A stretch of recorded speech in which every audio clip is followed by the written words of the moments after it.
Hello guys, ganito lang kasimple yung buhay ng isang scalper guys. Oh.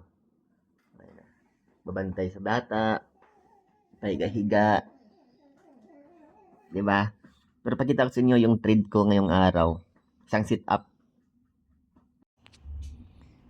So, ayan guys, no.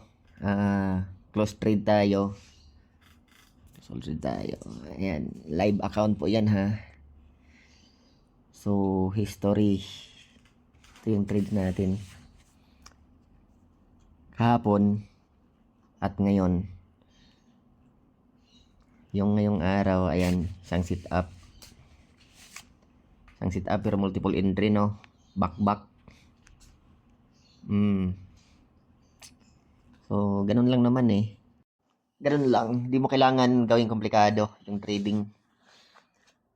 Mag-abang ka lang ng isang magandang sit up. Tapos, alam mo yun, yung mag-trade ka na buong buo yung confidence mo kapag nag-entry ba.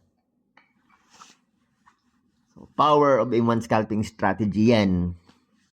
Pinaka-importante sa lahat, ito yung habit na ginagawa ko.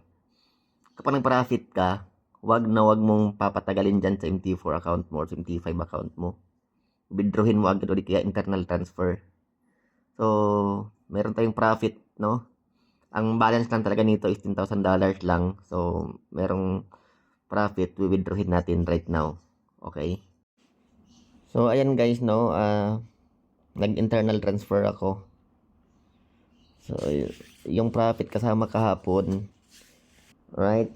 So, balik tayo sa balance na $10,000.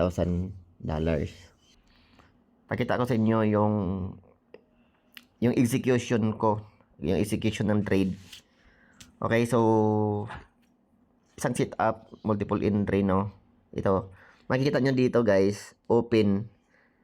Yung opening time niya, yung entry ko dito is 8:59.